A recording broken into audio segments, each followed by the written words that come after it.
Oke, mari kita lihat slide-nya dulu ya.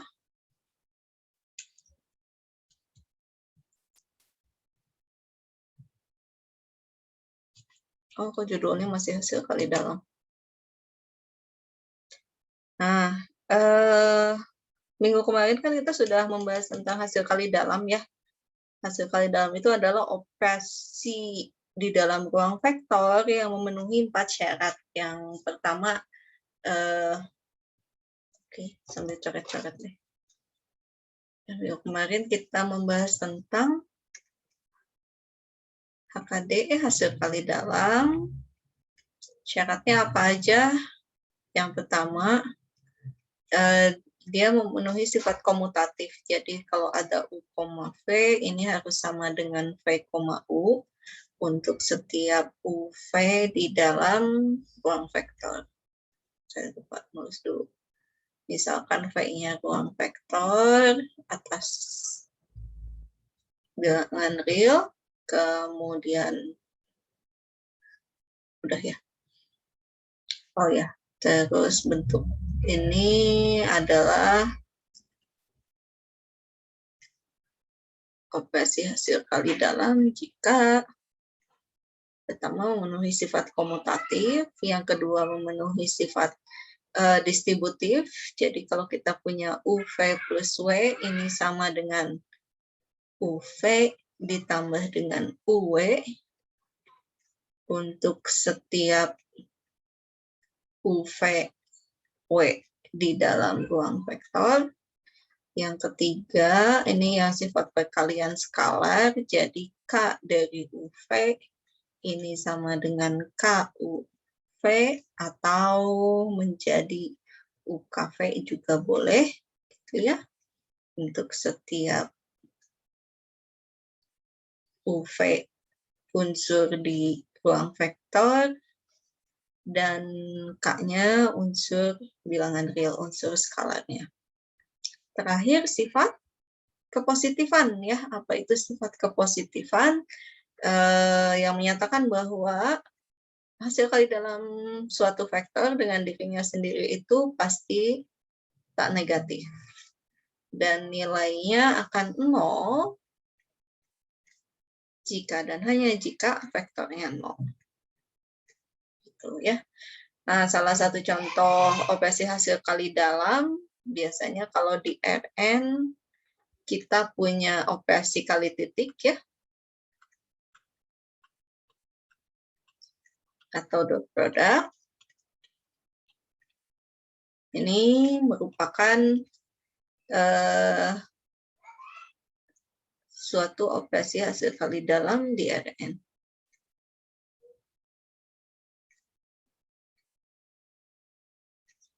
Oh iya, saya belum menyebutkan ya bahwa operasi hasil kali titik atau dot product ini disebut juga sebagai HKD, hasil kali dalam Euclid. Gitu. Ya.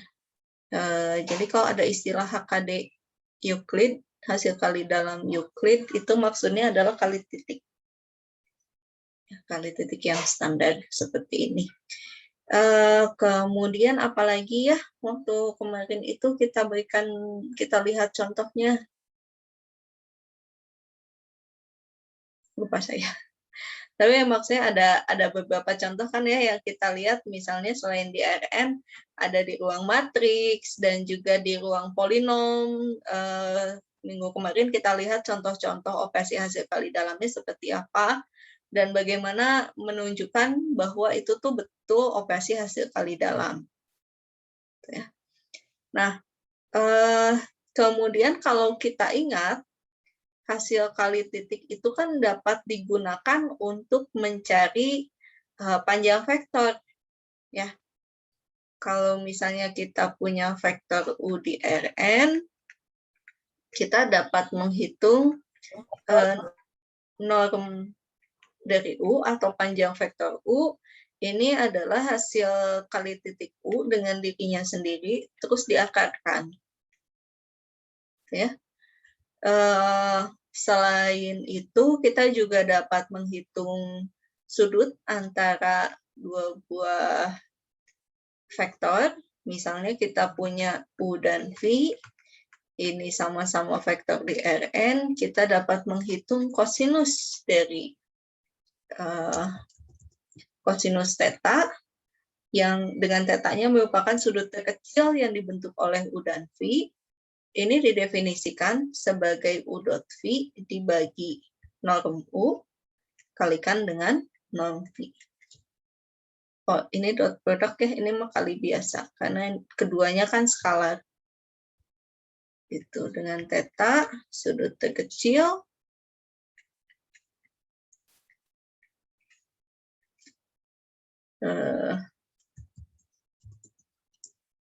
yang dibentuk oleh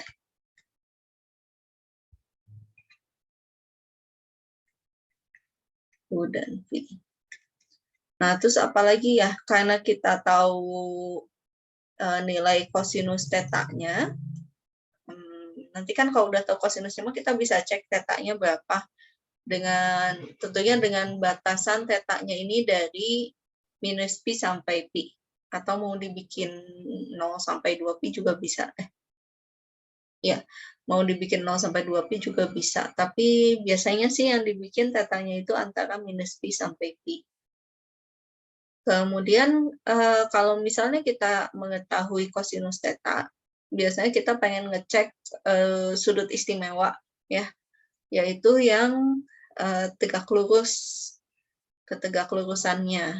Istilah lainnya adalah ortogonalitas.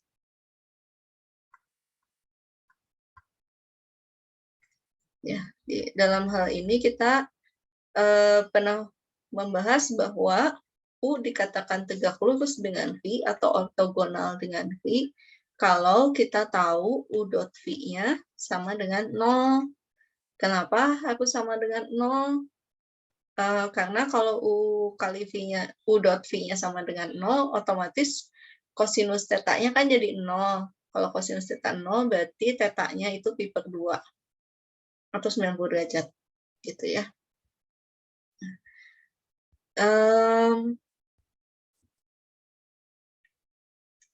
Apalagi ya selain keortogonalan? Oh, ada jarak.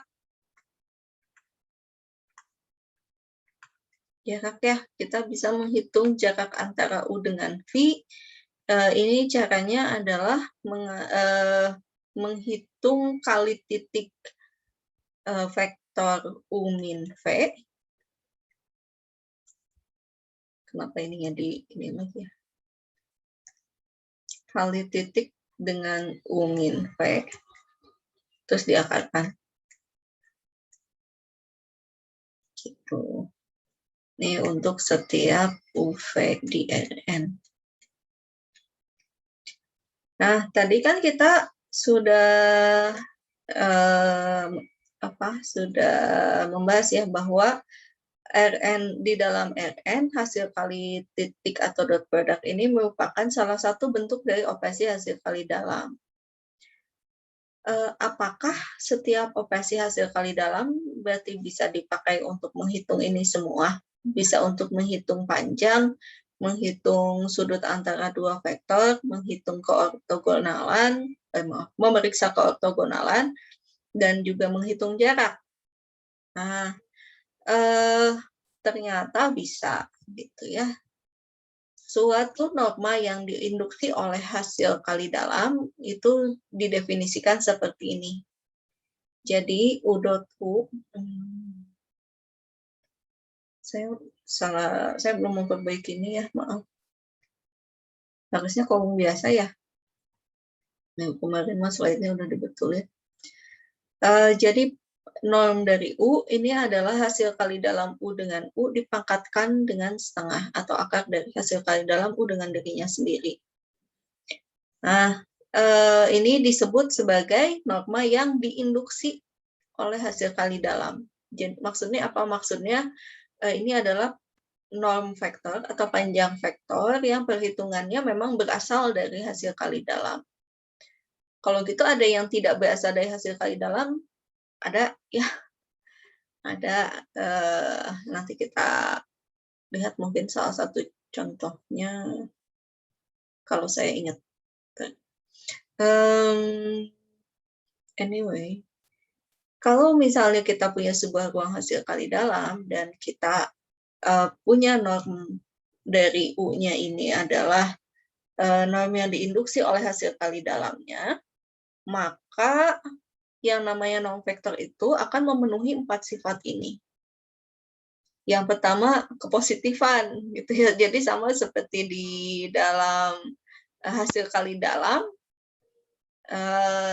untuk norm ini juga, properti dari norm ini juga memiliki sifat kepositifan.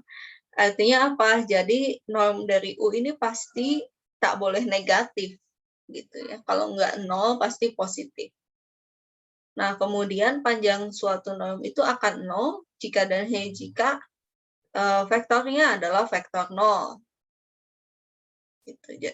Kenapa? Ya karena ini munculnya dari sifat dari syarat di hasil kali dalamnya ya. Kan kita bisa menyatakan bahwa karena norm U ini adalah U, U pangkat setengah, kan kita tahu U, U-nya selalu lebih besar sama dengan 0. Ya enggak? Dengan U, U-nya sama dengan 0 jika dan hanya jika U-nya 0. Itu. Makanya kalau kita pangkatkan juga hasil pangkatnya akan sama-sama tak negatif gitu ya. Kemudian ini juga akan memenuhi poin 1 dan 2. Nah, poin yang ketiga, ini sedikit berbeda dengan sifat perkalian skalar di dalam hasil kali dalam. Kalau di hasil kali dalam, kita kan punyanya K dikalikan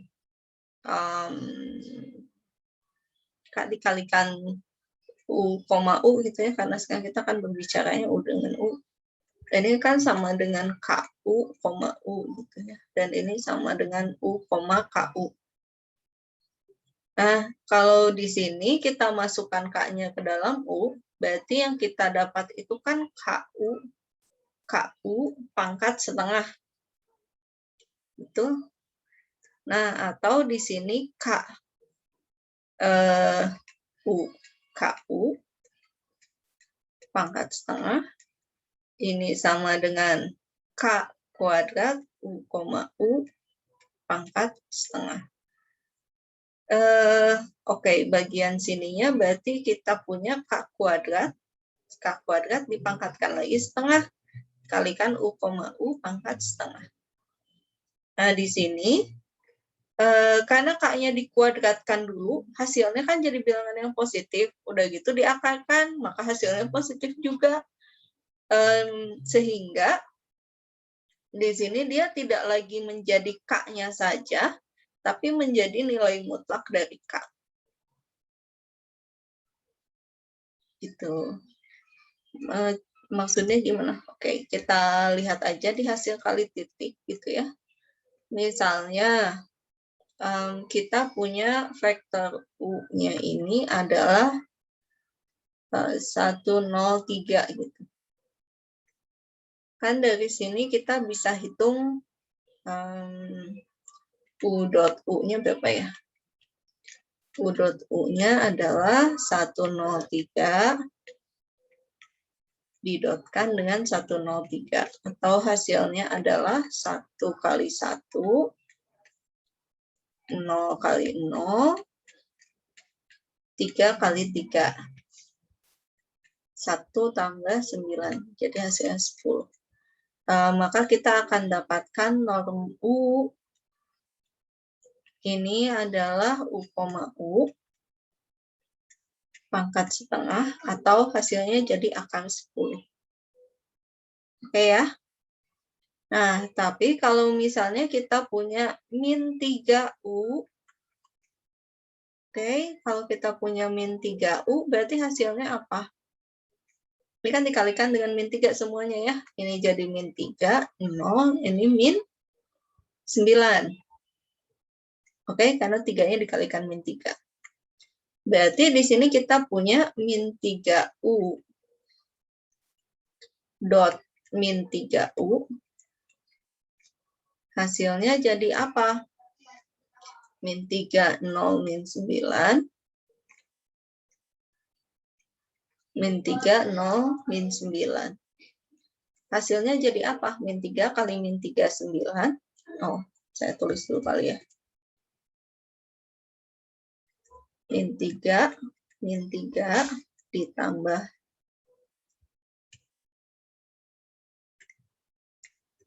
00 ditambah min 9. Jadi ini 9 tambah 0 tambah 81. 90. Ya, jadi kita lihat bahwa norm dari min 3U ini adalah min 3U dot min 3U kurang lagi. Atau ini akar dari 90. Nah, kita lihat akar dari 90 itu kan akar dari 9 kali 10 atau ini 3 akar 10. Nah, perhatikan bahwa K-nya di sini min 3, tapi setelah kita hitung normnya, ternyata normnya dikalikan dengan 3. Jadi mutlak dari pengalinya ini. Seperti itu. Alasannya kenapa? Ya, alasannya karena K-nya ini dikuadratkan dulu, baru diakarkan. Ya, jadi tidak langsung K dikalikan dengan U, U pangkat setengah. Tuh. Nah, terus sifat apa ya? Kalau pada hasil kali dalam kan kita punya sifat distribusi ya.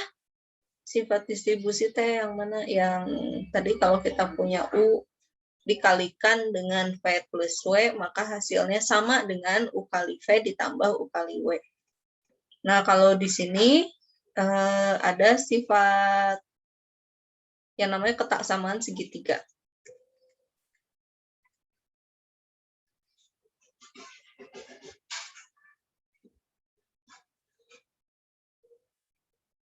Ketaksamaan segitiga ini apa?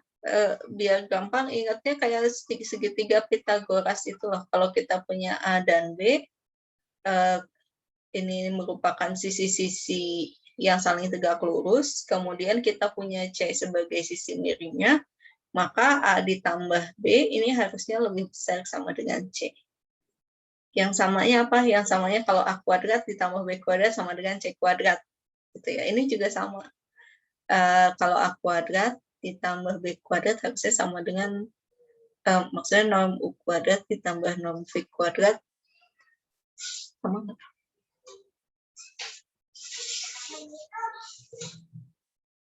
Mungkin enggak. Kayaknya enggak ya, kalau di dalam hal ini. Ya, bentar. Gimana sih? A kuadrat tambah B kuadrat? Ya, karena ini tidak selalu siku-siku sih ya. Tapi kita punya yang namanya ketaksamaan segitiga seperti ini. Jadi kalau misalnya kita punya norm U ditambah norm V, nilainya pasti akan lebih besar dibandingkan kalau kita jumlahkan dulu vektornya baru dihitung panjangnya. Ya kalau diilustrasikan juga kan kalau misalnya secara geometri, misalkan kita punya ini vektor U dan kita punya yang ini adalah vektor V, maka U plus V-nya kan V-nya digeser ke sini ya. Gimana caranya supaya ukurannya sama? Kira-kira segini, ini V juga gitu ya, digeser ke sana. W-nya jadi gimana? W-nya jadi yang ini, gitu ya. Ini U plus V. Ya, jadi dalam hal ini sih panjang vektor dari U plus V akan lebih kecil dibandingkan panjang vektor U ditambah panjang vektor V. rata sama segitiga gitu ya.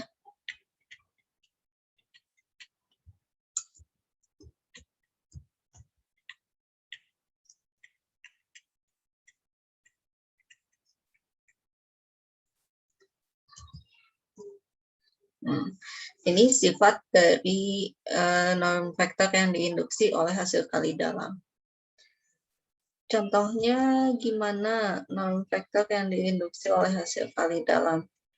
Contohnya tadi ya seperti dari hasil kali titik, kan kita punya kalau misalnya di Rn,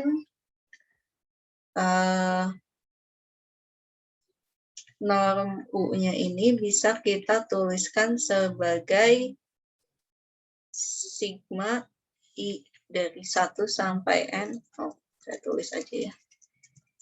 Ini dulu, akar dari U1 kuadrat, U2 kuadrat, UN kuadrat. Gitu ya. Untuk U-nya sama dengan U1, U2, sampai dengan UN. Apakah ada yang lain selain yang standar seperti ini? Ada. Ini kan bisa kita tuliskan sebagai sigma I 1 sampai N UI pangkat UI kuadrat ya, pangkat setengah. Nah, yang seperti ini, norm standar ini biasanya dilambangkan dengan norm 2. Tuh. Ini norm standar yang muncul dari kali dalam Euclid. Yang agak tidak standar gimana? Nah, selain norm 2, sebetulnya kita juga punya yang namanya norm 1. Kalau norm 1 gimana? Norm 1 itu tinggal dijumlahkan aja semua. Jadi U1 tambah U2 tambah UN. Atau kalau itu singkatnya ya sigma I 1 sampai N UI. Tuh. Ini norm juga. Ada yang lain? Ya ada. Kalau misalnya kita buat lebih umum, kita akan punya yang namanya norm P. Norm P itu mirip dengan norm 2, tapi bukan dipangkatkan 2, dipangkatkan dengan P. Jadi sigma I 1 sampai N, UI pangkat P, pangkatkan lagi 1 per P. Seperti itu. Ada lagi, ada yang namanya norm Tahingga. Bentar, saya lupa norm Tahingga itu apa ya.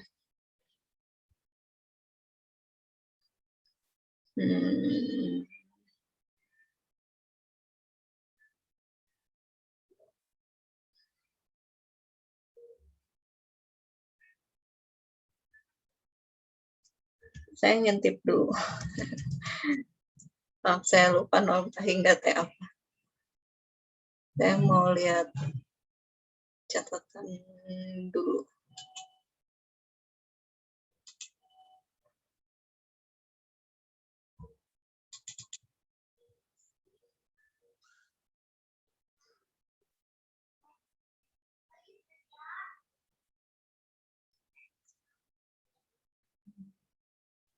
Ya, mana ya norm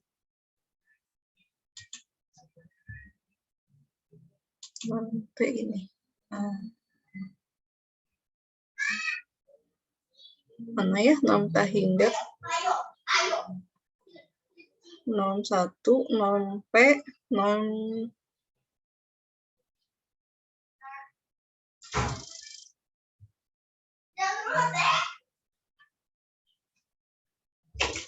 Tukang jamu. Aduh. Maaf iklannya. Tukang jamu. Sebentar ya.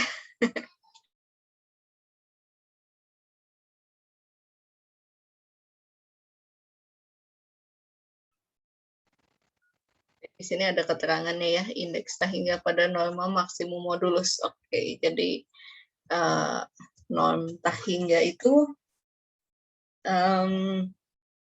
bentuknya adalah maksimum dari modulus ya UI. mutlak UI. Seperti itu untuk seperti ini. Ya, dan ini kalau kita lihat tadi memang munculnya dari ini dikasih tanda tahingga karena sama dengan limit P menuju tahingga dari norm P. Jadi gimana? Ya sebetulnya dengan norm yang berbeda-beda seperti ini ya. Jadi pada saat kita mendefinisikan yang namanya lingkaran di dalam apa namanya? Di dalam R2 misalnya.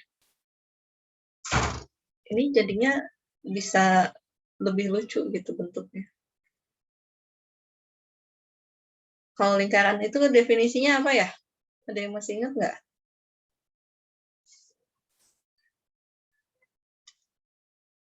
Ada yang tahu definisi lingkaran?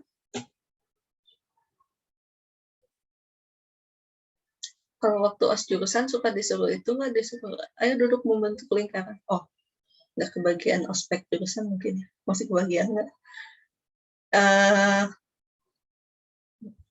Lingkaran itu harus adalah sekumpulan titik-titik yang memiliki jarak yang sama dengan titik pusatnya. Itu seperti itu kan ya. Nah, tapi dengan istilah tadi memiliki jarak yang sama dengan jarak yang sama ke titik pusat. Kalau kita pakai norm Euclid, ya bentuknya memang lingkaran yang seperti kita kenal gitu ya. Aduh maaf penyon. Nah, ini kalau normnya norm 2. Tapi kalau pakai norm 1, kalau norm 1 kira-kira bentuknya gimana ya? Nah, kita lihat pada titik-titik ujungnya, saya pakai warna yang lain.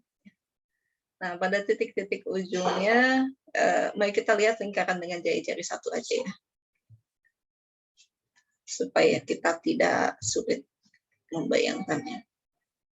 Kalau jari norm 1 gimana? Oke, di sini 1. Di sini 1. Di sini 1. Di sini 1. Sama gitu ya, di tempat perpotongan dengan sumbu X dan sumbu Y. Tapi kira-kira akan seperti apa vektor yang saat kita jumlahkan koordinatnya nilainya jadi 1. Oh, oke. Berarti kalau setengah nanti sama setengah. Gitu ya.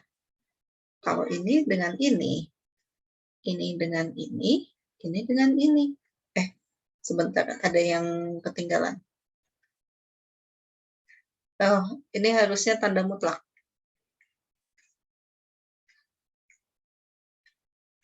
Gitu. Rasanya ini juga ada tanda mutlaknya nggak ya? Bentar, bisa salah. Oh iya, betul. Ini juga harusnya ada tanda mutlaknya. Sehingga kalau kita punya normnya adalah norm 1, vektor-vektor dengan panjang 1 tuh bentuknya akan menjadi seperti ini. Nah, ini lingkaran kalau yang dipakai normnya adalah norm 1. Kalau yang normnya tahingga gimana? Oh, kalau normnya yang berbeda gimana? Ya, nanti bentuknya berbeda lagi. Kalau norm tahingga, kan yang dipakainya ini maksimum ya, maksimum dari mutlaknya. Jadinya gimana? Jadinya kayak gini.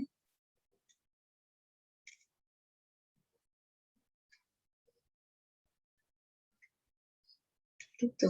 Jadi apa ya? Lingkaran itu meskipun definisinya kan sama-sama itu juga ya, sekumpulan koordinat yang jaraknya ke titik pusat sama, tapi tergantung jarak kan gimana sih?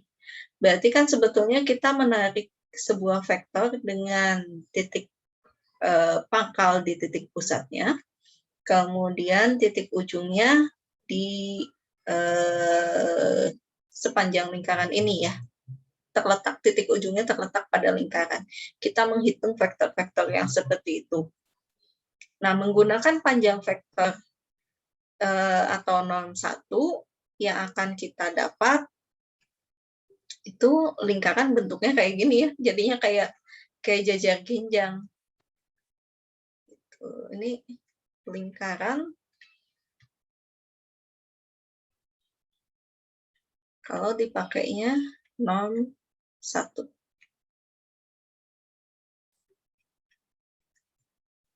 Kalau yang putih, ini norm Euclid.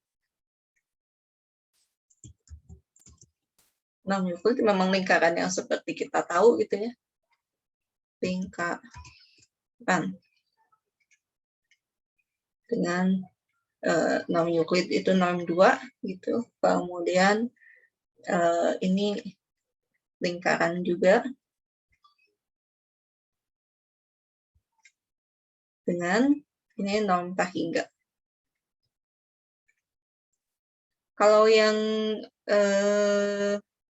di antara ini gitu yang norm P gimana? Ya mungkin nanti terletak di antaranya mungkin seperti ini gitu.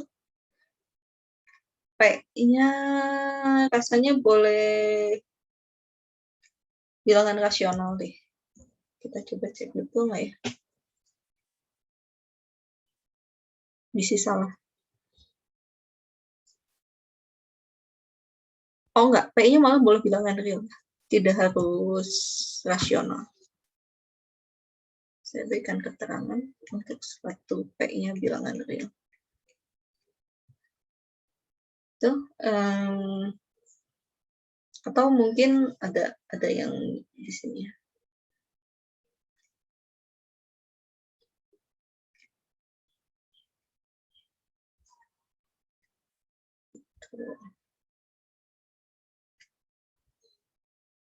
Ya.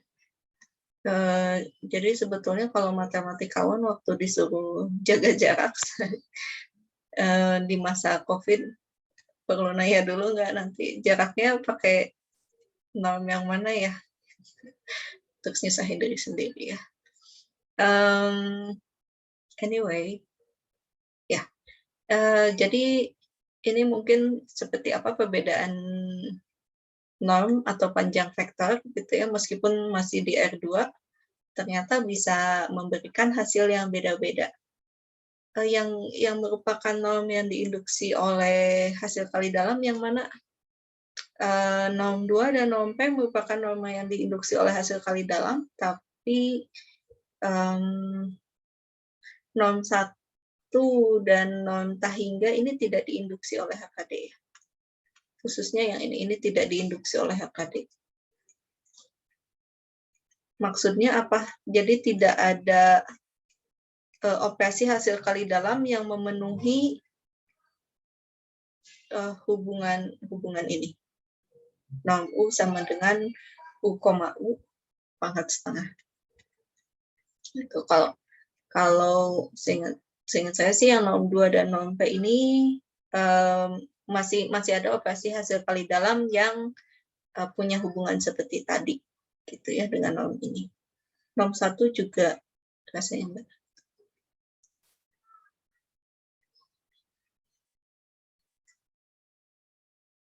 Seperti itu. Jadi tidak semua norm memang diinduksi oleh hasil kali dalam.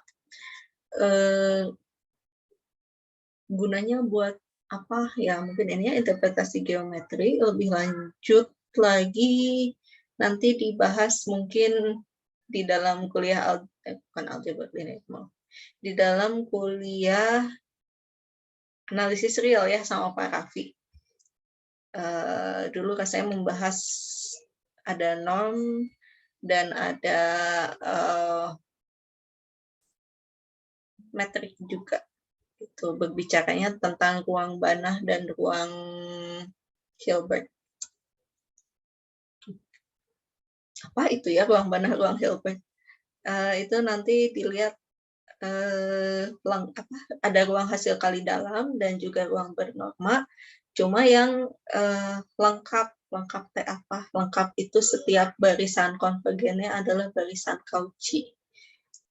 Udah belajar itu belum ya? Udah dapat pengantar analisis 1? Udah kan ya? Atau baru semester depan? Ya itu nanti. Kayaknya belum, Bu. Belum. Semester depan kayaknya ya ininya.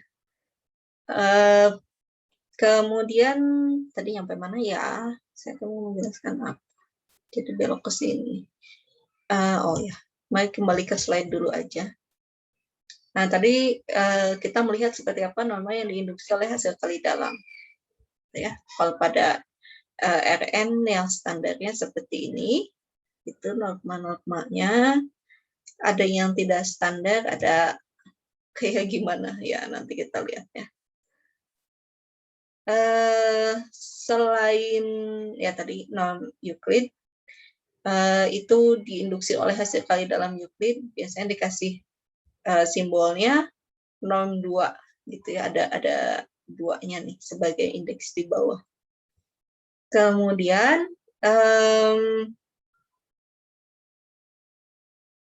nah, kita melihat juga ada hubungan antara norm dengan apa namanya? Norm dengan hasil kali dalam itu ketaksamaan Cauchy-Schwarz yang memberikan ketaksamaan segitiga seperti ini. Kenapa? Kan ini sebetulnya norm U plus V kuadrat gitu ya. Nanti akan lebih kecil sama dengan norm U kuadrat dikalikan dengan norm V kuadrat. Tuh. Ini ketaksamaan Cauchy-Schwarz itu dalam bentuk hasil kali dalamnya. Kalau ketaksamaan segitiga dalam bentuk normnya. Seperti ini. Intinya sih rasanya saya simpan di handout ya, bisa dibaca sendiri nanti ya. Kemudian, nah, jadi dari ketaksamaan Cauchy-Schwarz itu kan bentuknya seperti ini ya, norm dari U, V kuadrat lebih kecil sama dengan ekonorm. Hasil kali dalam, bentar, apa yang salah? Oh maaf, ini pangkat 4 malah ya.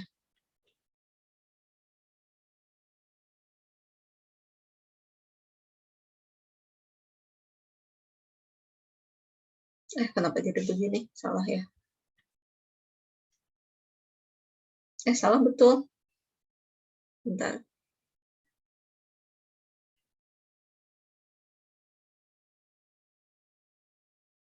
Bentar, aku bingung ya.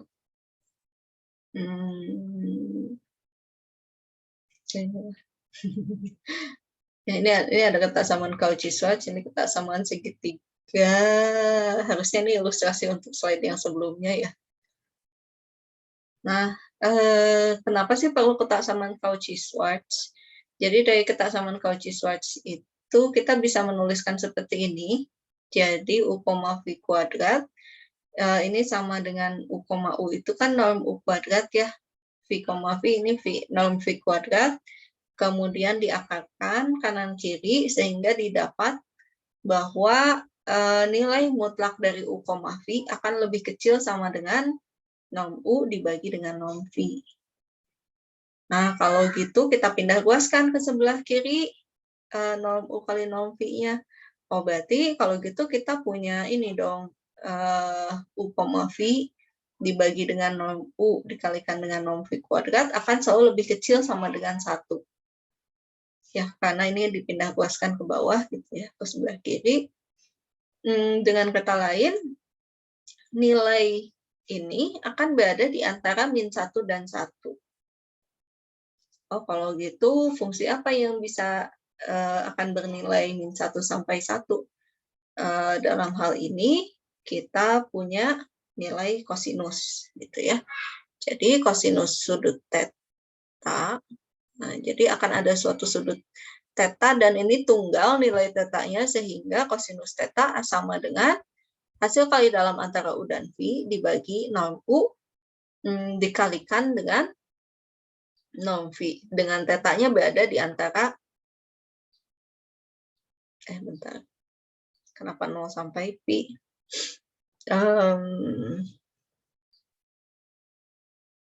Kayaknya harusnya ini minus pi sampai pi deh, atau 0 sampai 2 pi.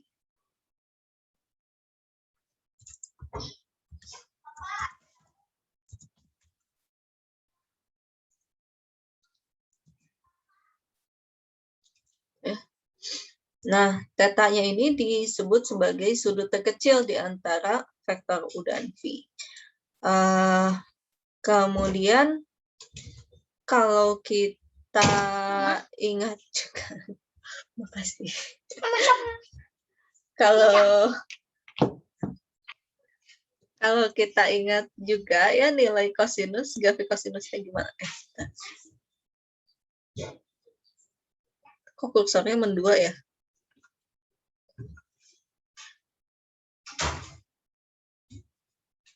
Grafik kosinusnya gimana sih? Gini ya.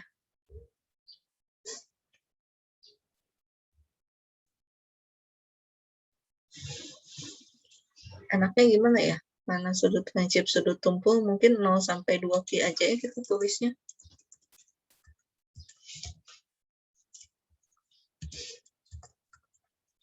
Saya lupa menuliskan tentang ini.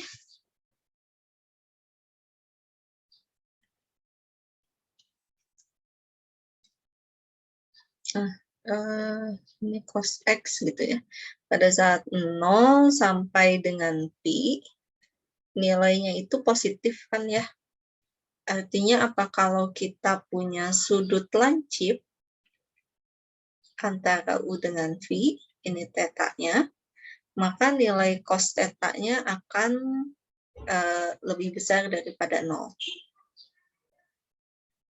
Gitu. Nilainya akan positif. Pada saat pi ya 0 kosinusnya. Kemudian kalau antara pi sampai 2 pi nilainya akan jadi negatif. Ya, artinya apa? Kalau kita punya sudut tumpul seperti ini, kosinus tetanya akan negatif. Ini sebutnya apa? Sudut lancip. Dan ini sudut tumpul.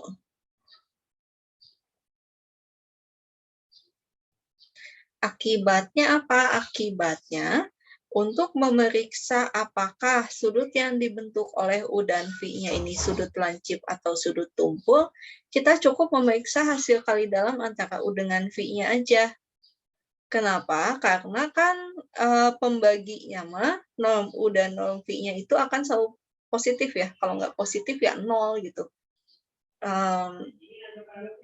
Seperti itu. Jadi tanda dari nilai kosinusnya itu bergantung pada tanda hasil kali dalam U dan V. Nah, akibatnya, saya tulis di sini aja ya. Ke atas, ke bawah, ke atas.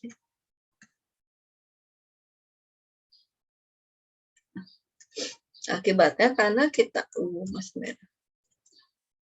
karena kita punya cos theta sama dengan hasil kali dalam UV dibagi norm U kalikan dengan norm V.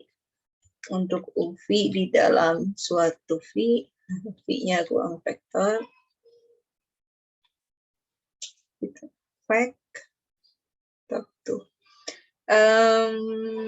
Apa tadi? Tetanya ini akan menjadi sudut lancip. Aduh ya Allah.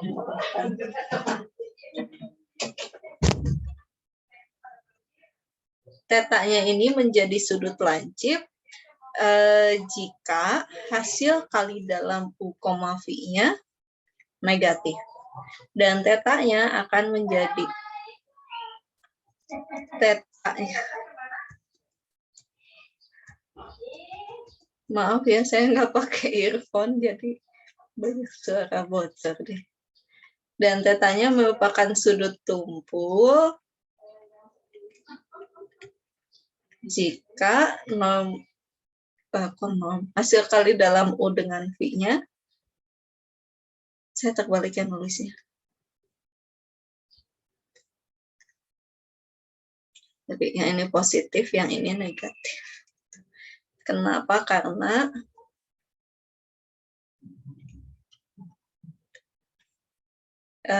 grafik kosinus itu kayak begini.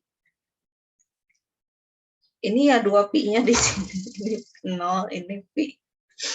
Aduh, maafkan. Benar nggak? Oh, salah ya. Ini pi per 2, ini pi.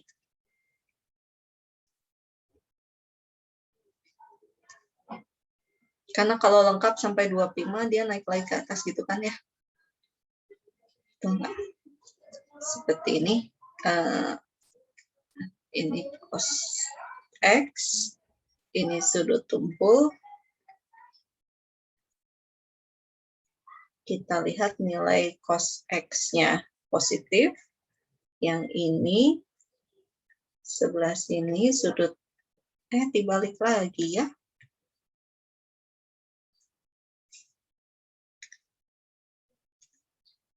Ini sudut lancip. Ini sudut tumpul. Cos X-nya. Cos X. Baik, kita pakai theta saja. Ini theta, cos theta-nya negatif. Jadi akan memenuhi sifat ini. Ya. Salah dong gambar ini. Salah ya. Ini harusnya pi per 2. Tuh. Ini mah 3 pi. 3 per 2 pi. Yang ini pi-nya. Karena cos 180 derajat itu sama dengan min 1, betul ya? Seperti itu. Oke, seperti ini sudut lancip, sudut tumpul, sudut antara dua vektor secara umum. Ya. Terus,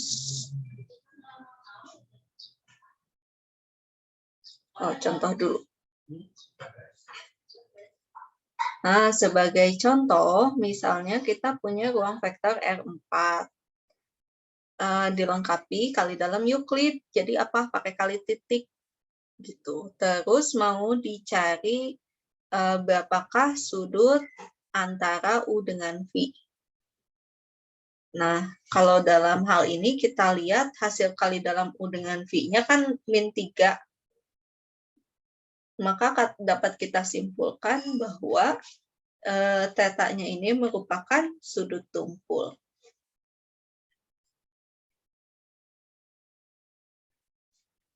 Kenapa? Karena U, V-nya negatif. Itu. Terus kalau ngitung ininya gimana? Ngitung nilai kosinusnya. Ngitung nilai kosinusnya berarti kita harus ngitung dulu norm U-nya. Seperti ini. Pakai norm Euclid kan berarti akar dari 4 kuadrat ditambah 3 kuadrat tambah 0 kuadrat tambah 1 kuadrat. Norm V-nya min 2 kuadrat ditambah 2 kuadrat ditambah 1 kuadrat ditambah min 1 kuadrat. Jadi norm U-nya didapat akar 26 dan norm V-nya akar dari 10. Sehingga dengan mensubstitusikan nilai-nilai ini, kita dapatkan kosinus theta-nya adalah min 3 dibagi akar 360. Theta-nya berapa? Bisa cek pakai kalkulator ya, dipakai arkusin, arkusin. Pakainya arkus cos atau yang cos pangkat min 1 itu. Inverse cosinus nanti didapat theta-nya 1,758 radian. Ini dalam radian bukan dalam derajat. Kalau dalam derajatnya jadi berapa ya? Bisalah hitung sendiri ya. Harusnya kalau sudut 90 derajatnya itu jadi berapa? 3,14 dibagi 2, 1,57 ya. Ini lebih besar dari 1,57 atau ini sama dengan V2.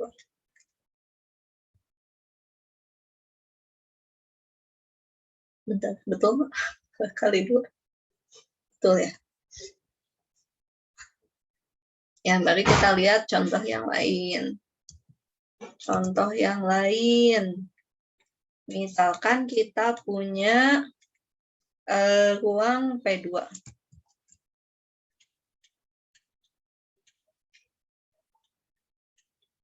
P2 itu apa? Polinom dengan derajat paling tinggi 2. Kemudian hasil kali dalamnya didefinisikan sebagai P, Q. Ini sama dengan integral misalnya 01 Px Qx dx. Ini operasi hasil kali dalam juga gitu ya, menggunakan integral.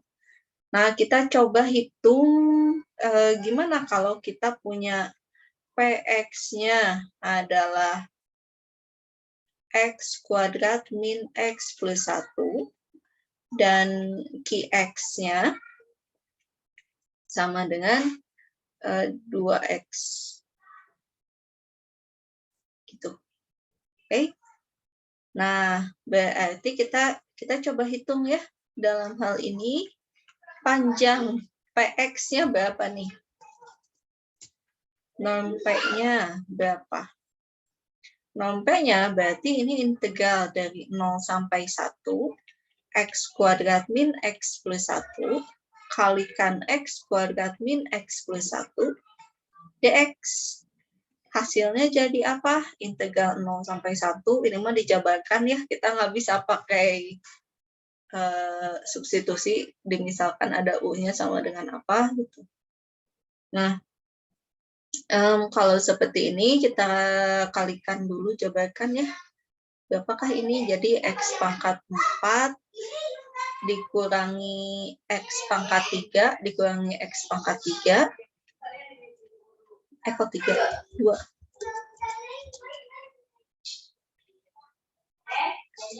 Terus yang x pangkat 2-nya berarti 1 x kuadrat kali 1 dan 1 kali x kuadrat dan juga min x kalikan min x. Itu jadi tambah 3 x kuadrat. Sekarang yang pangkat x-nya saja berarti min x kali 1 dan 1 kali min x min 2x.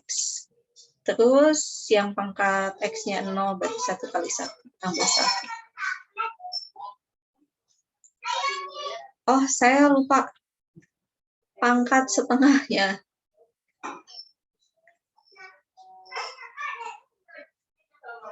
Berapakah ini? Jadi 1/5.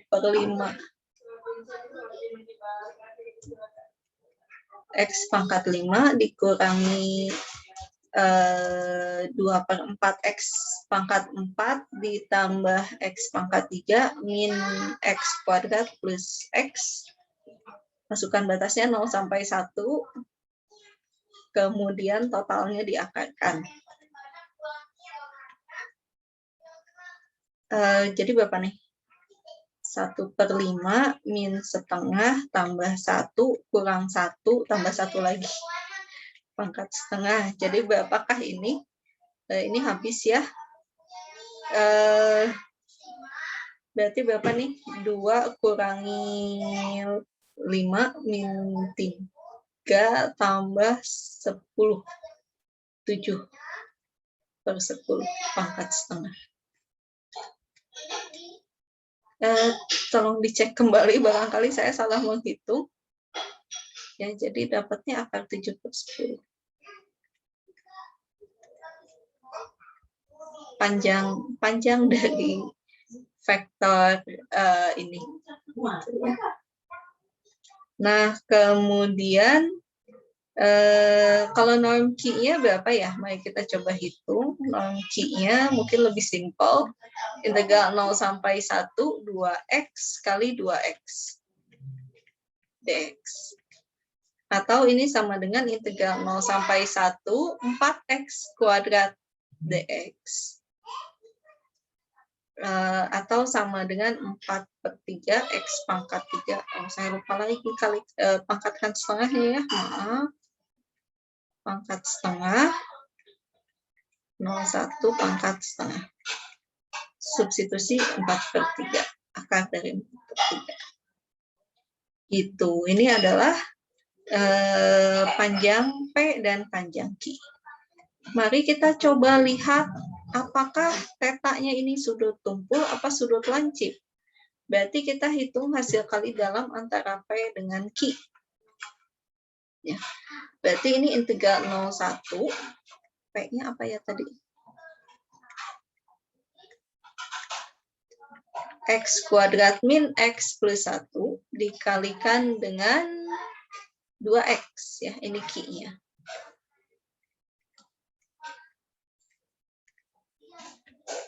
Atau integral 0 sampai 1, 2X pangkat 3 min 2X kuadrat plus 2X dx.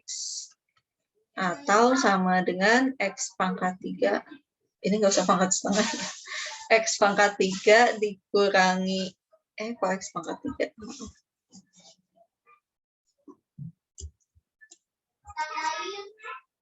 2/4 X pangkat 4 kurangi 2/3 X pangkat 3 ditambah X kuadrat. Masukkan batasnya 01, hasilnya jadi setengah kurangi 2/3 tambah 1. Berapakah ini? Buat per 6 ya, berarti 3 kurangi 4 min 1 tambah 6, 5/6. Positif. Oke, sehingga karena P, Q-nya positif, kita dapat simpulkan nanti theta yang merupakan sudut yang dibentuk oleh P dan Q, ini merupakan sudut lancip. Gitu. Kosinusnya berapa? Oke, mari kita hitung kosinus tetanya berapa. Apa tadi? P, Q dibagi 0P kalikan dengan 0Q. Berapakah ini? 5/6 dibagi akar berapa tadi? 7/10 ya. Kali akar 4/3. Atau 5/6 akar berapa ini? 28/30. Atau 5/6 kali akar 30 per akar 28.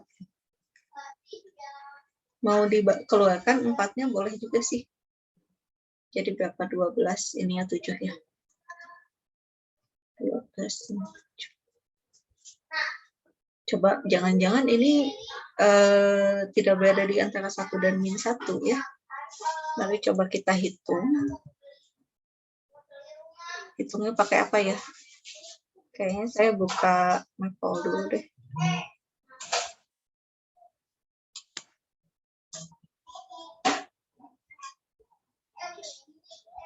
Bisa salah hitung.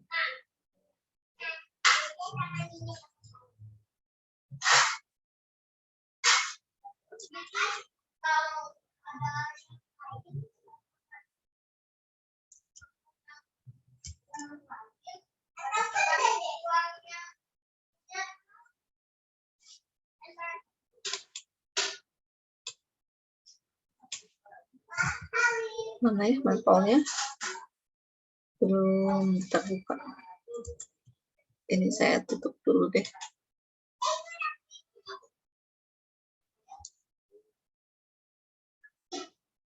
Atau ada yang lagi pegang kalkulator, bisa dihitung ini kurang dari 1 enggak ya? 30 bagi 7 itu sekitar 4 ya. Akar 4 berarti sekitar 2, 10 ke 12. Ya sih, harusnya kurang dari 1 ya.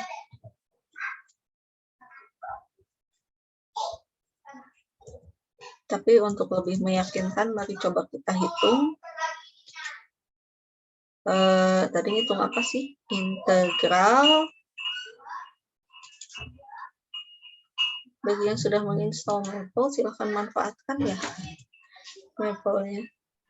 Ibu, tadi Ya, aku tadi ngitung pakai kalkulator biasa, tapi di bawah 1 lah Ibu, 0,86 gitu tadi teh. oh udah dapat 0,86. Ya. Nah, 0,86 sekian. 0,8625 ya gitu. Oke, kita coba nih. Bisi salah integral 0 sampai 1 dari apa ya tadi? X kuadrat min X plus 1 kuadrat.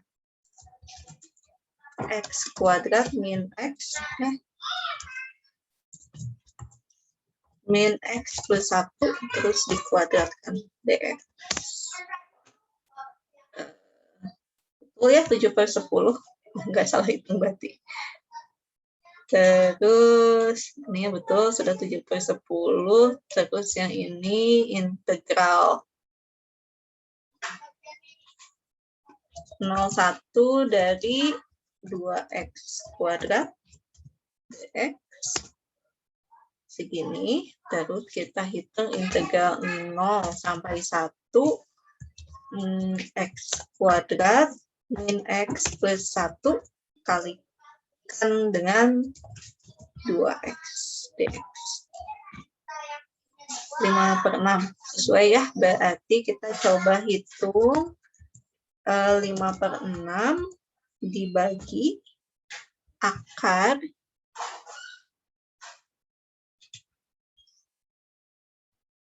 dari kok nggak muncul ya akarnya? 7/10 kali 4/3.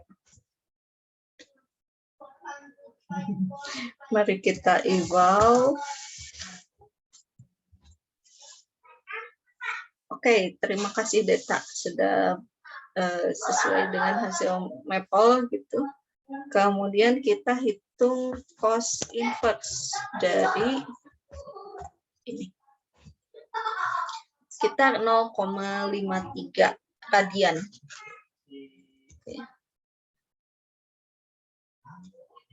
Tetanya ini sekitar 0,53 radian. Tuh ya, karena kan kalau pi-nya tadi 1, pi/2-nya sekitar 1,5. Ya ini jelas lebih kecil daripada setengah pi, gitu. Maka dia menjadi sudut lancip. Seperti itu. Ya. Ini agak ribet karena mesti pakai integral. Apakah ada contoh yang tidak pakai integral? Ada ya, mari kita coba lihat. Yang gampang sih apa ya?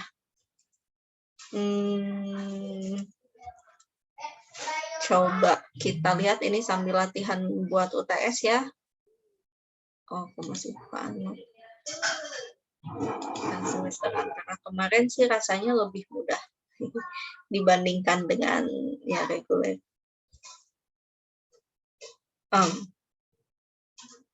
Kok ada 2? Ini kali ya.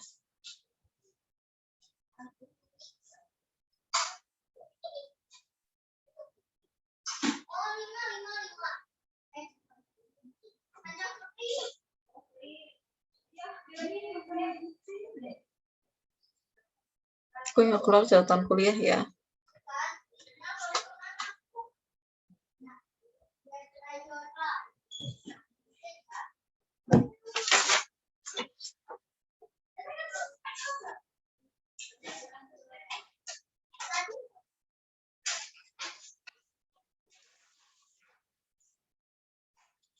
Oh, contoh yang di sini apa?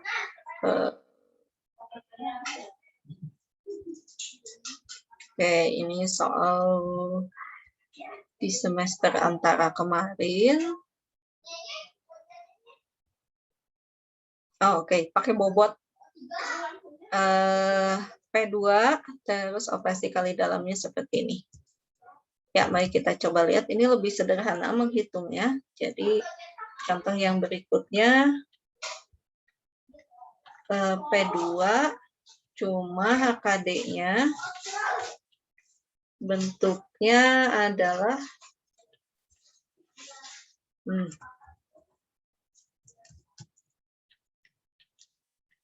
P, Q sama dengan apa tadi? W1-nya oke. Kita pakai 1, 2, 3 aja ya. Berarti 2/7 A1 salah. A2 B2 ditambah salah 2 lagi 2/7 kali A1 B1 ditambah 3/7 A0 B0 untuk P-nya sama dengan PX sama dengan 2X kuadrat A1X A0 dan Q-nya ini sama dengan QX sama dengan B2X kuadrat B2X ditambah B0. Oke. Nah, kita coba pakai fungsi yang tadi aja ya, polinomial tadi. Kalau misalnya kita punya PX-nya adalah tadi apa X kuadrat min X plus 1 ya. Dan QX-nya adalah 2X. Kita coba hitung norm PX-nya jadi apa ya? Norm P-nya jadi apa? Norm P-nya berarti ini adalah akar dari 2/7 A2 tambah 2/7. Oke, kok A2 sih?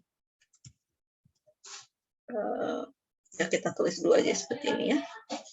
2/7 A1 ditambah 3/7 A0 pangkat setengah. Atau kita lihat di sini berarti kan A2-nya 1, A1-nya min 1, A0-nya 1. Yang ini B2-nya 0, B1-nya 2, B0-nya juga 0, gitu ya. Nah, kalau gitu, norm dari P-nya adalah 2/7 kali 1 kuadrat ditambah 2/7 kali min 1 kuadrat ditambah 3/7 kali 1 kuadrat. Pangkat setengah gitu ya keseluruhannya. Hasilnya jadi apa? Oh, 2/7 tambah 2/7 tambah 3/7. Hasilnya 1. Gitu. Lebih mudah ya daripada kita harus mengintegralkan kayak tadi. Nah, kita coba norm Q-nya berapa? Sekarang norm Q-nya berarti 2/7, langsung aja ya. B2 kuadrat 2/7 B1 kuadrat 3/7 B0 kuadrat. Maksudnya B2 B1 B0 hasilnya jadi 2/7 kali 0 kuadrat 2/7 kali 2 kuadrat. Pangkat setengahnya saya ketinggalan lagi, maaf. Untung kalau 1 diakarkan 1 juga ya. Terus 3/7 kali 0 kuadrat lagi. Hasilnya jadi berapa? Hasilnya jadi pangkat setengahnya ketinggalan. Berarti 2/7 kali 4. Atau 2 akar 2/7. Nggak pengen ada pembagian pakai akar, bolehlah ya nanti kalikan dengan akar 7 per akar 7 akan didapat 2/7 akar 14. Gitu. Akar 14-nya berapa ya? Sekitar 3 nyaris 4. Mari kita coba hitung bisi. Nggak masalah ya kalau ini mah. Ya, panjangnya segini. Mau diperkirakan berapa? Boleh. Tidak juga dibiarkan seperti ini, tidak apa-apa. Sekarang mari kita periksa sudut antara P dan Q-nya sama enggak kayak tadi. Berarti kita hitung hasil kali dalam antara P dengan Q.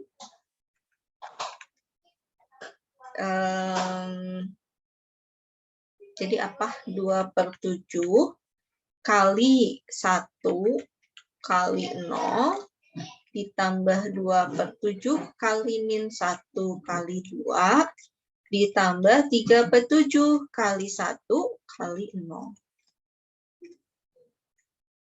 Kenapa dikurungin lagi ya? Kayaknya nggak usah.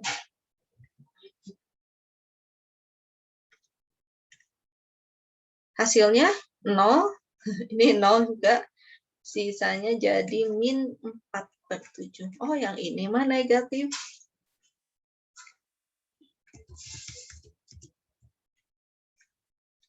Ya, jadi kalau kita menggunakan yang ini, tadi mah positif ya.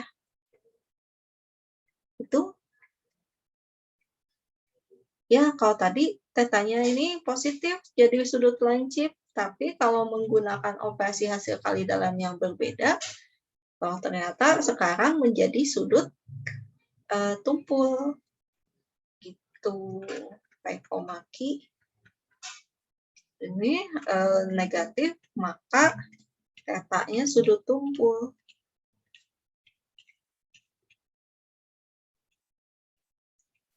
Kalau mau ngecek, yuk kita hitung kosinus tetanya berapa. Berarti PQ dibagi non P dan non Q.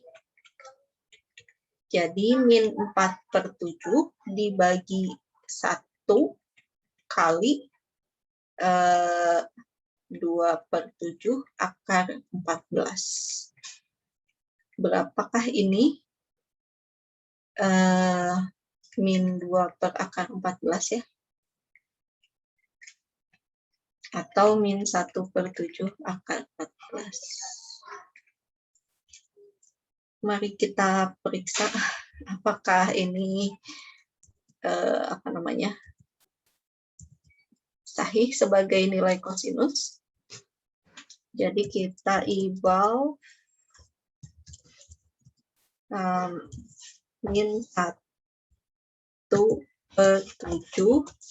dikalikan dengan akar 14. Segini ya, negatif 0,53. Jadi masih berada di antara min 1 sampai 1, berarti masih aman sebagai nilai kosinusnya. Kenapa kita perlu cek ya, bisi ternyata ada salah hitung gitu ya. Dan ternyata nilai kosinus yang kita dapatkan lebih dari 1 atau kurang dari min 1. Oh, itu jadinya bukan lagi nilai kosinus dong, karena di luar kodoma ini.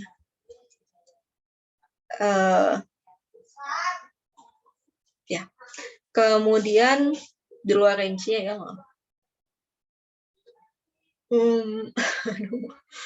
Terus kita coba cek besar sudut tetanya berapa? 2,13 radian. Gitu ya. Jadi memang berada di antara pi/2 dan pi. Gitu ya untuk nilai ini.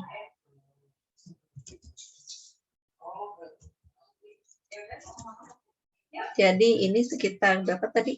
Min 0,53 gitu ya, dan tetanya ini sekitar 2,13 radian. Seperti itu. Oke. Bisa diikuti? Mudah-mudahan bisa ya. Ini kan ngitung-ngitung aja sih. Untuk yang kita bahas hari ini tidak ada pembuktian-pembuktiannya. Sekedar berhitung. Kemudian mari kita cek ada apa lagi di sini.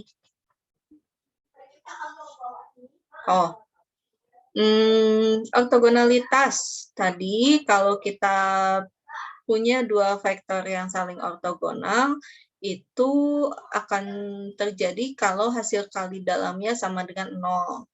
Ya. Kenapa? Karena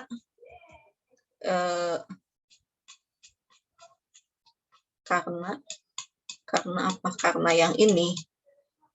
Ya, tepat pada saat pi per 2, pada saat pi per 2, gitu ya, cos pi per 2 ini sama dengan 0.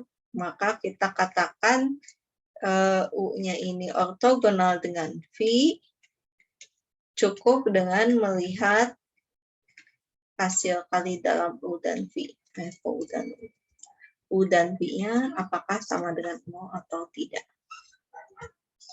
Seperti itu. Nah, terus selain itu kita juga punya yang namanya komplement ortogonal. Komplement ortogonal itu apa? Jadi kalau kita mengetahui sebuah vektor, kita bisa cari vektor lain yang tegak lurus dengan vektor tersebut. Caranya ya cari aja vektor yang dikali titikan, dikali dalamkan, hasilnya menjadi 0. Itu menjadi komplement ortogonalnya. Sebagai contoh, ada nggak ya? Untuk yang ini mah agak susah. Mari kita coba yang ini deh. Nah, kalau misalnya tadi kan kita punya Ki X-nya sama dengan 2X. Itu. Nah, kita mau mencari Rx yang merupakan komplement ortogonal dari Ki.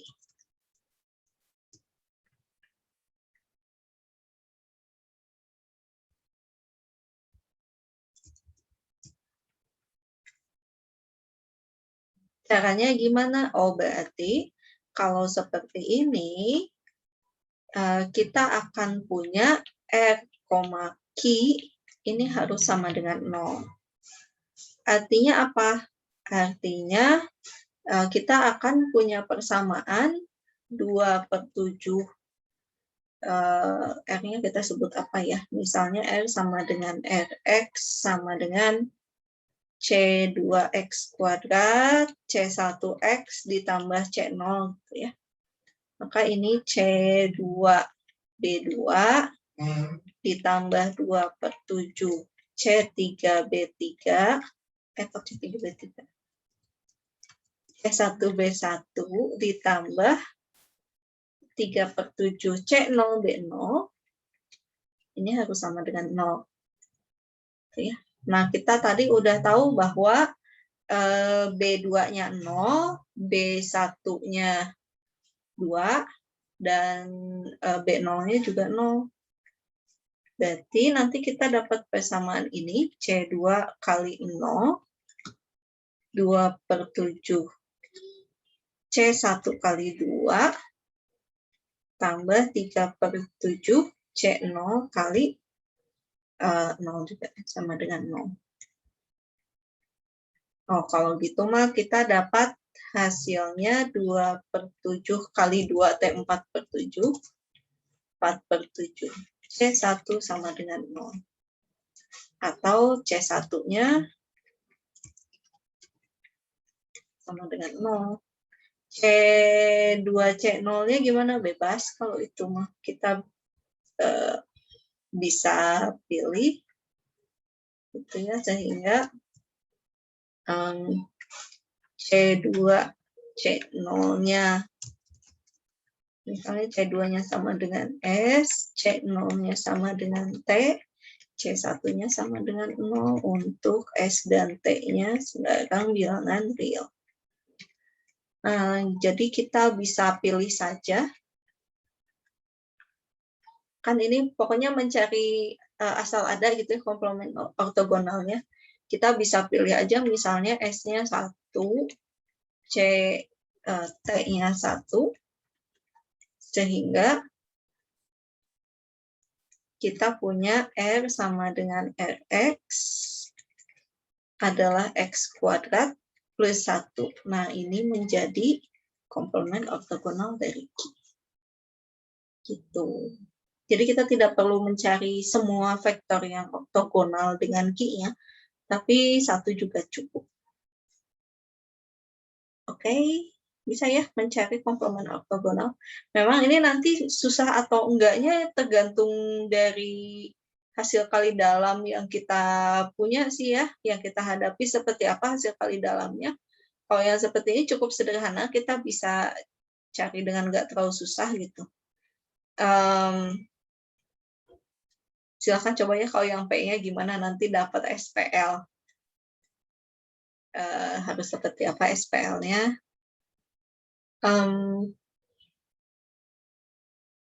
Tapi kayaknya cukup sederhana juga SPL-nya ya. Kita coba aja. Kita coba gimana kalau sekarang kita mau cari R yang sama dengan P ortogonal. Maka kita akan dapatkan R, Q, kok R, Q lagi? R, P ini harus sama dengan 0. Betul ya? R, P T apa? Berarti 2/7 C2A2, 2/7 C1A1, 3/7 C0A0. Ini harus sama dengan 0. Substitusikan tadi 2/7 C2A2-nya itu 1 ya. Terus 2/7 kali C1 min 1 ya. Kemudian 3/7 C0 kali 1 sama dengan 0. Nah, kita dapatkan 2/7 C2 min 2/7 C1 ditambahkan 3/7 C0 sama dengan 0, kalikan 7 semua. Berarti 2C2 min 2C1 plus 3C0 sama dengan 0. Ya, dalam hal ini kita bisa melihat ada hubungan antara ketiga variabel ini. Kita bisa pilih misalnya C2-nya sama dengan S, C1-nya sama dengan T, maka nanti C0-nya akan sama dengan 2T min 2S dibagi 3. Gitu. Selanjutnya pilih saja. Pilih S-nya sama dengan 3, T-nya sama dengan 3, C0-nya nanti 0.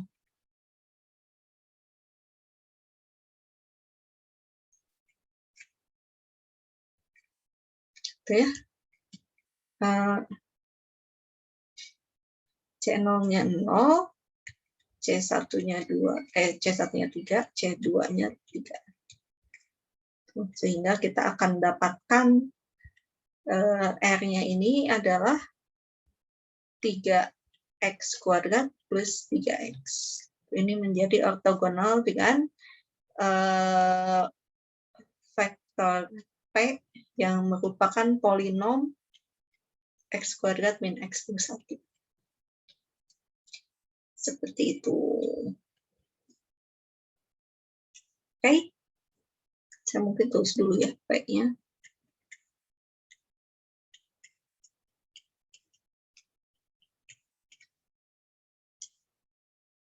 Gitu untuk ngecek komplement ortogonal, menghitung-hitung saja ya untuk minggu ini. Terakhir ada jarak di ruang hasil kali dalam. Sebetulnya kita definisikan DU, V ini adalah norm dari U min V. Gitu. Dan ini nilainya akan sama dengan D dari V min U, gitu. Kenapa? Ini sama dengan norm V min U, ini sama dengan norm dari min 1 kali U min V, sama dengan mutlak min 1 dari norm U min V. Ya, ini kan sama aja dengan U min V D U V. Selalu tak negatif ya karena dia norm ya. Kemudian nanti akan 0 jika dan hanya jika U-nya sama dengan V. Itu betul, karena nanti jadinya vektor 0 gitu ya, Pak, yang kita hitung panjangnya. Selanjutnya ini sama kayak tadi, ketidaksamaan segitiga. Jadi jarak antara U dengan V, kalau kita punya 3 buah titik U, V, W, maka jarak U ke V gitu ya akan lebih pendek gitu dibandingkan kalau kita muter dulu ke W baru ke V. Seperti itu. Jarak ini istilah lainnya adalah metrik. Ya, kalau yang tidak diinduksi oleh hasil kali dalam, kita punya nilai mutlak. Betul nggak? Betul ya. Nilai mutlak misalnya dari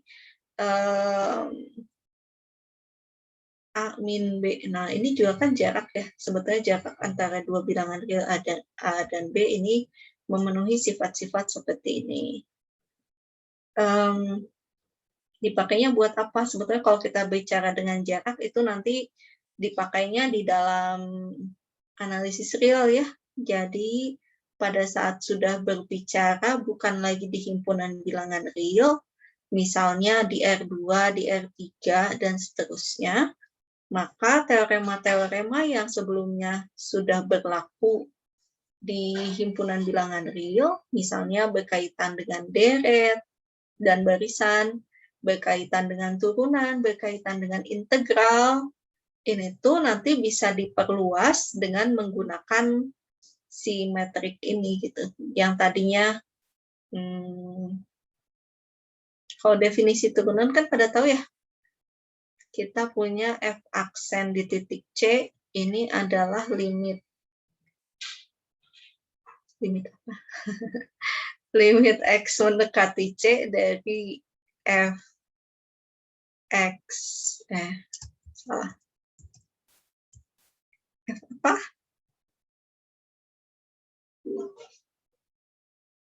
Betul ya.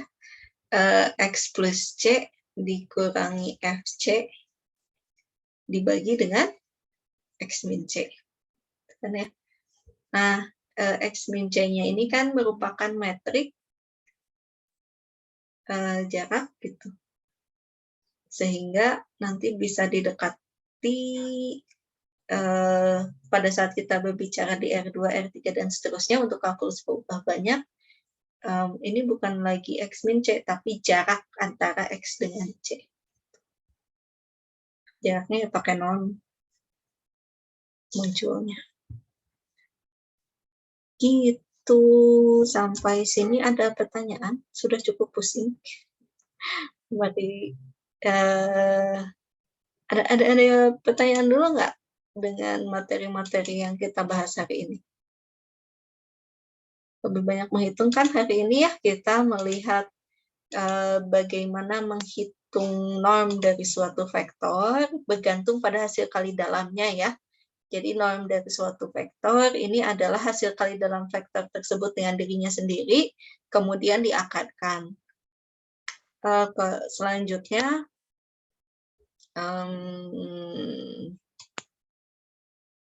menghitung sudut antara dua vektor. Ini tinggal kita hitung hasil kali dalamnya buat ngecek apakah nanti sudut yang dibentuk merupakan sudut lancip ataupun sudut tumpul. Kalau negatif, nilainya berarti sudut tumpul. Kalau positif, berarti sudutnya sudut lancip.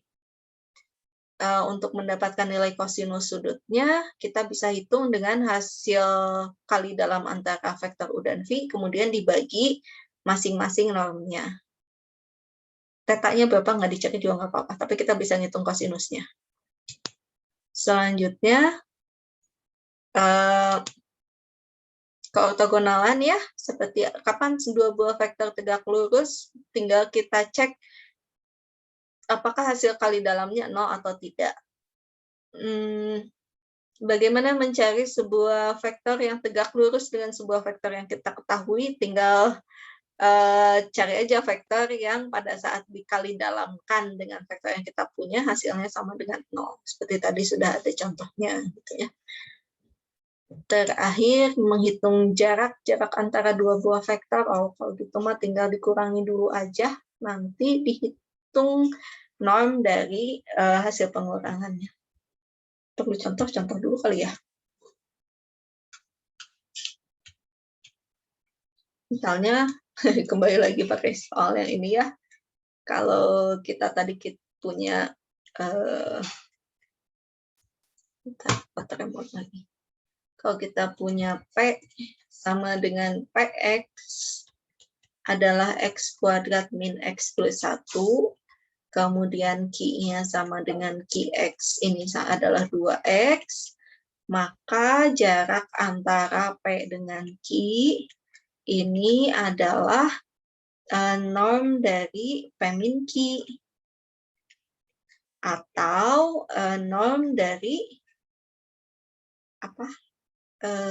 X kuadrat min 3X plus 1 gitu ya. Apakah ini menggunakan HKD yang bawah aja ya, biar nggak usah pakai integral? Yang berapa?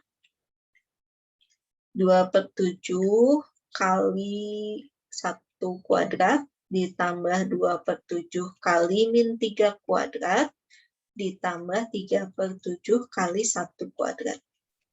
Pangkat setengah sama dengan 2/7 ditambah 18/7 ditambah 3/7. Pangkat setengah berarti ini tuh 23 ya. Akar dari 23/7.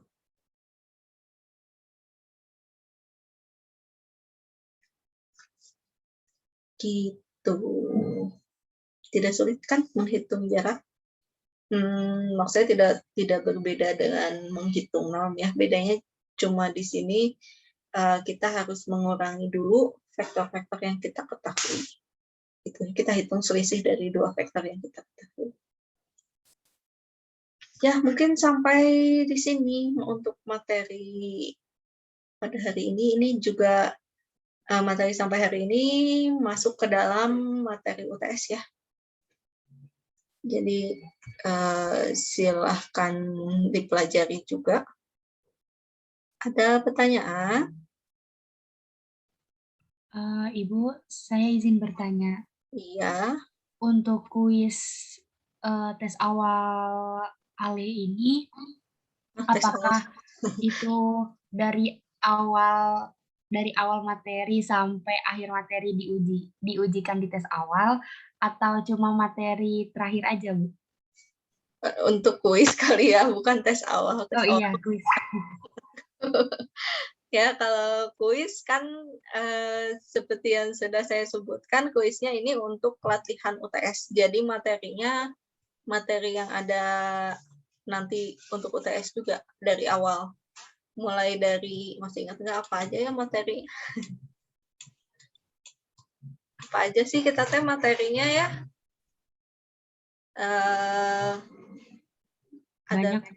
Banyak ya, memang banyak ya. Ada ruang vektor dan subruang ya. Tapi saya tidak akan setega itu kok nyuruh sebutkan semua coba periksa apakah himpunan ini merupakan ruang vektor, terus harus dicek 10 syaratnya. Itu enggak ya, panjang lebar banget itu, nanti nggak selesai 2 jam ujiannya. Ruang vektor, subruang, terus apalagi basis ya. Basis itu apa? Basis itu himpunan yang membangun dan juga membangun atau merentang. Saya senangnya menyebut membangun deh. Harusnya merentang aja ya. Merentang dan bebas linier. Nah, masih ingat nggak gimana ngecek membangun, gimana ngecek bebas linier? Ya.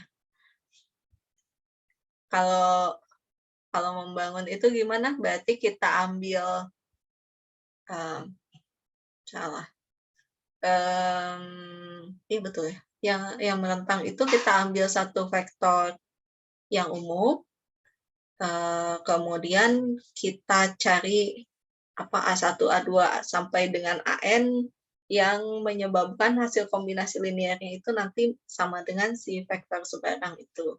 Kalau bebas linear gimana? Bebas linear kita bikin kombinasi linear juga, tapi dibuat sama dengan 0. Itu ya. Nah, terus cara lainnya kita bisa pakai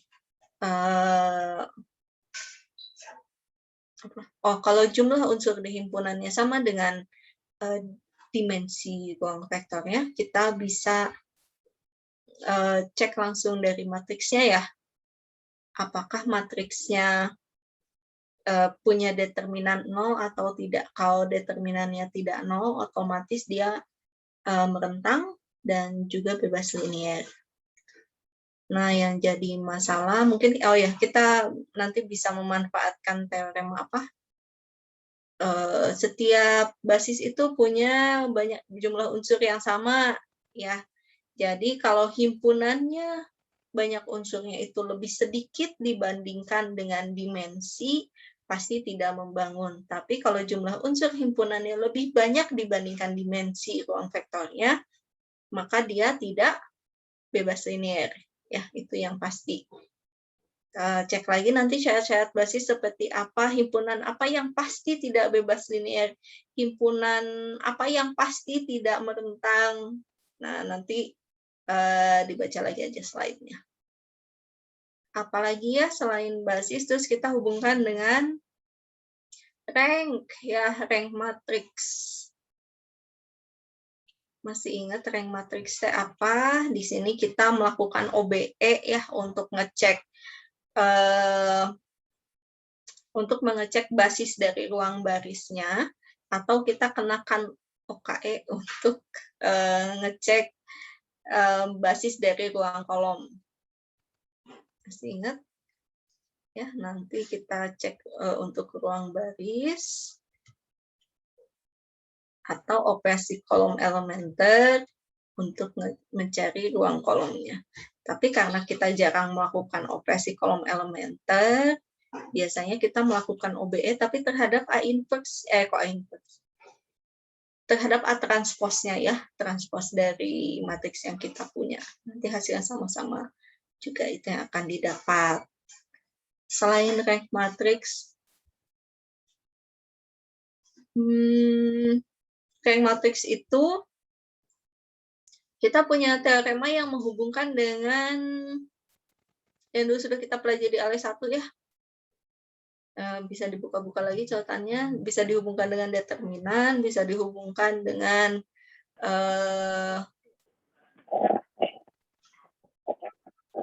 ekivalen baris dengan matriks identitas atau tidak. Kemudian yang kita bahas kemarin ya, operasi hasil kali dalam. Operasi hasil kali dalam ada syarat-syaratnya kan ya, seperti apa, terus penggunaannya yang kita bahas hari ini untuk menghitung norm atau panjang, sudut, dan juga jarak antara keortogonalan ya. Satu lagi jarak. Kemarin banget sih kita pernah saking kesal mau ngelapor ke dinas kesehatan. Oke. Jadi ini yang akan menjadi apa ya? Materi kuis maupun UTS-nya. Jadi biar belajarnya sekalian aja kan deketan ya waktunya. Seperti itu, Siti. Baik Ibu, terima kasih. Ada pertanyaan lagi?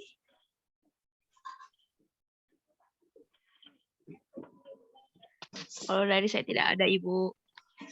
Dari yang lain?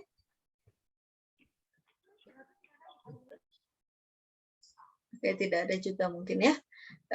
Ya buat bayangan, saya memperlihatkan UTS yang waktu semester antara. Tidak akan terlalu jauh dari sini, tapi tentunya saya tidak akan memberikan operasi hasil kali dalam yang sama gitu ya. Mungkin ruang vektornya juga berbeda. Ya, kurang lebih seperti ini ya. Tunjukkan bahwa ini merupakan himpunan bagian. Masih ingat gimana caranya menunjukkan himpunan bagian? Himpunan bagian atau subruang ya.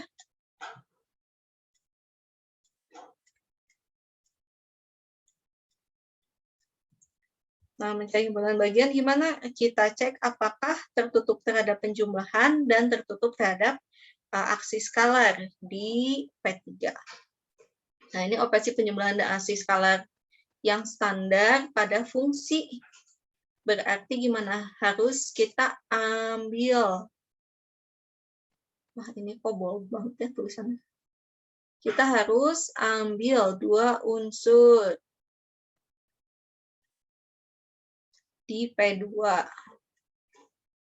Tuh, misalnya apa? Misalnya P yang namanya, aduh, agak sulit menulis di sini. Misalnya PX yang sama dengan AX kuadrat plus BX plus C. Terus QX-nya misalnya DX kuadrat EX, susah nih, plus F gitu ya. Terus hitung, coba cek apakah betul P plus Q. Ini hapus enggak? Apakah betul P plus Q-nya ada di P2? Nah, ciri dari P2 T apa? Berarti apakah hasil penjumlahannya juga membentuk polinom dengan derajat paling tinggi 2? Harusnya iya, gitu ya. Terus coba cek apa namanya? Apakah tertutup terhadap penjumlahan atau tidak? Maksudnya gimana kalau kita ambil skalar K, kita cek bahwa K kalikan P ini juga ada di dalam P2. Ya, ini mah contohnya. Periksa apakah himpunan berikut merupakan basis bagi P2. Oke, coba diingat dulu P2 T dimensinya berapa ya? Ada yang tahu?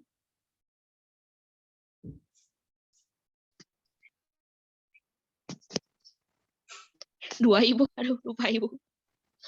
Kalau P2 itu, nah lihat ya, kan X kuadrat plus X plus 1. Jadi ada 3. 1 untuk X kuadratnya, 1 untuk X-nya, 1 untuk yang tidak ada X-nya. Jadi kalau kita punya PN, ingat kembali ya, kalau kita punya PN, dimensinya ini adalah N ditambah 1. Kalau Rn atau Rn, ini dimensinya N. Apalagi kalau kita punya R dari M kali N, dimensinya dikalikan ya. M dikalikan dengan N. Ini tolong diingat karena tanpa ada ini kita nanti kesulitan ngecek apakah suatu himpunan itu menjadi basis atau bukan. Oke. Nah, jadi kalau P2 dimensinya kan 3. Kita cek dulu mana yang jumlah unsurnya tidak 3. Ya. Nomor yang poin A isinya berapa? 3 ya. Yang poin B isinya berapa? 3 juga sih. Yang poin C isinya ada berapa? 1, 2. Oh, ini ada 4. Udah, kalau ada 4 ini pasti bukan basis. Ingat bahwa basis itu adalah himpunan pembangun terkecil dan himpunan himpunan pembangun minimal dan juga himpunan bebas linier maksimal. Jadi, kalau dia ada lebih dari seharusnya, berarti dia bukan himpunan pembangun minimal lagi dong. Akibatnya apa? Nanti jadinya tidak bebas linier. Gitu ya. Ya. Kalau misalnya melebihi dari dimensinya, berarti dia tidak lagi menjadi himpunan bebas linier yang maksimal. Nggak mungkin jadi himpunan bebas linier maksimal. Maka ini jadinya tidak bebas linier. Gitu ya. Tanpa kita harus melakukan perhitungan.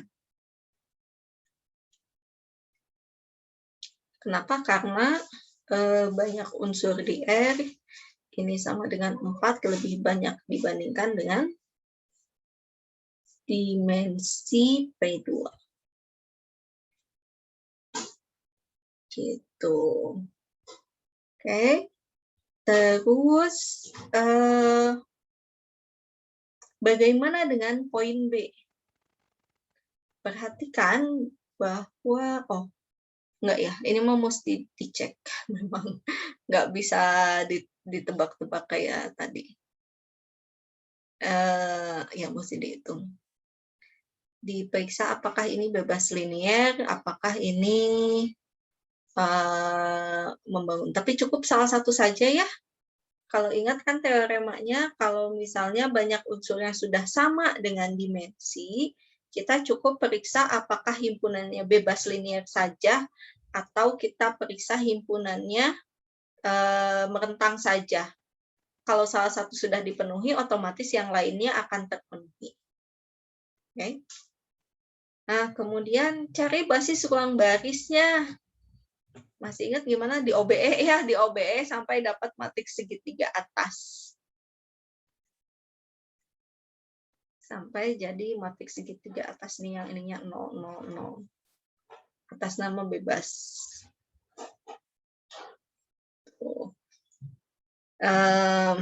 Jadi nanti basis ruang barisnya yang mana? Yang menjadi baris-baris dari matriks segitiga atas ini. Itu basisnya. Kemudian rank-nya berapa ya? Tinggal kita hitung aja mana yang barisnya tidak 0. Kalau misalnya ada baris yang 0 semua isinya, itu nggak ikut dimasukkan sebagai basis tentunya ya. Kan basis mah nggak boleh vektor 0. Terus, ini tadi kita udah bahas ya. Cuma ininya beda, fungsinya beda. Apakah sudut lancip atau tumpul? Masih ingat tadi, tinggal kita cek hasil kali dalamnya. Positif apa negatif? Kalau hasil kali dalam dua vektor ini positif, sudut lancip. Kalau hasil kali dalamnya negatif, itu sudut tumpul. Gitu. Cuma ini dibedakan bobot dari hasil kali dalamnya. Itu perlu di-share nggak ini?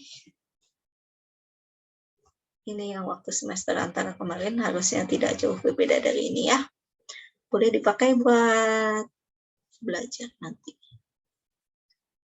Itu kalau tidak ada yang mau nanya, komentar, saran, dan lain-lain. Tidak ada, Ibu. Nggak ada, Bu. Oke, yang lain saya anggap terwakili ya. Kalau begitu, selamat belajar untuk kuis dan juga UTS-nya sekalian. Semoga mendapatkan hasil yang terbaik bagi semuanya ya. Kalau gitu saya akhiri pertemuan kali ini. Sekian. Wassalamualaikum warahmatullahi wabarakatuh. Waalaikumsalam warahmatullahi wabarakatuh.